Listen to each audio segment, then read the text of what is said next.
હળવદમાં pistol સાથે નીકળેલ વેપારીને ઝડપાયો। Halvad Kavadiya checkpost ખાતેથી કારમાં પિસ્તોલ સાથે નીકળેલ મૂળ રાજસ્થાની વેપારીને પકડી લેવામાં આવ્યો। હળવદ પોલીસે એક પિસ્તોલ, 2 મેગઝીન, જીવતા 17 કારતૂસ સહિત કુલ 10,12,200નો મુદ્દામાલ કબજે કર્યો છે। હળવદ પોલીસ ટીમે પૂર્વ બાતમીના આધારે અમદાવાદ માળિયા મિયાણા હાઈવે ઉપર કવાડિયા ચેકપોસ્ટ ખાતેથી XUV કારમાં પિસ્તોલ અને 2 મેગઝીન તથા જીવતા 17 કારતૂસ સાથે હાલ અમદાવાદ જ્યો મૂળ રાજસ્થાનના વેપારીને પકડી લેવામાં આવ્યો છે। પકડાયેલ આરોપી વિરુદ્ધ હળવદ પોલીસ મથકમાં હથિયાર ધારા હેઠળ ગુનો નોંધી વધુ તપાસ હાથ ધરવામાં આવી છે। Story report by Ramesh Thakor, Halvad.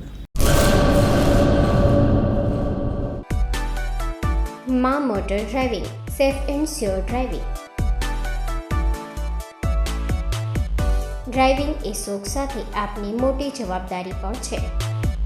અમારા ઇન્સ્ટ્રક્ટર દ્વારા સચોટ અને સરળ માર્ગદર્શન।